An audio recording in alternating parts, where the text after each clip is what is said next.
Pierrick Chaby, bonjour. Vous êtes créateur de la start-up qui s'appelle Ardoise du Jour, qui est donc un site internet où les consommateurs peuvent voir l'ardoise du jour des restaurateurs et restaurants de leur quartier. Alors première question, qu'est-ce que ça vous apporte en tant que créateur d'une start-up d'être aujourd'hui aux rencontres économiques?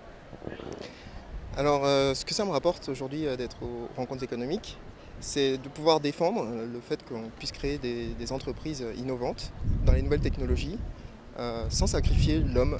Donc il y a eu plusieurs thèmes sur le sujet déjà et Ardoise du Jour en est un exemple.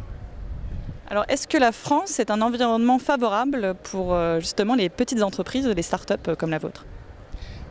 Oui, à aucun moment je me suis demandé si j'allais entreprendre ailleurs. Pour la simple et bonne raison qu'on on peut réussir en France, contrairement à ce que certains pensent. Pour ma part, mon expérience personnelle est telle que j'ai bossé 7 ans dans une start-up qui est devenue une PME, qui est devenue leader mondial dans son domaine, la réalité augmentée. Et donc déjà c'est un exemple. Et par ailleurs, il est pour des projets comme Ardoise du Jour, en fait, il est peut-être plus simple même de les mettre en œuvre en France, parce qu'on peut entreprendre en France avec la donnée humaine dans le business model. Alors, quels sont les avantages concrètement? Mais concrètement, c'est qu'ici, on peut n'être pas mal perçu quand on entreprend avec un modèle économique qui ne va pas forcément croître disproportionnellement par rapport à l'effectif.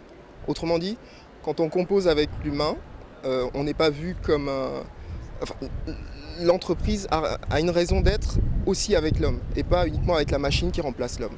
Et en ça, par exemple, mon projet va créer un réseau de personnes qui va croître avec l'activité, un réseau de travailleurs en fait, qui va croître avec l'activité du service.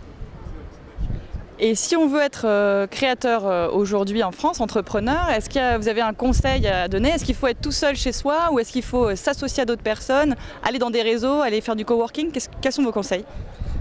Je vous dirais rester un tout petit peu tout seul, juste assez pour en avoir marre d'être tout seul, et puis aller foncer dans un espace de coworking. Il y en a plein. Il y en a plein à Paris et ailleurs d'ailleurs. Et pour ma part, par exemple, j'étais à Mutinerie.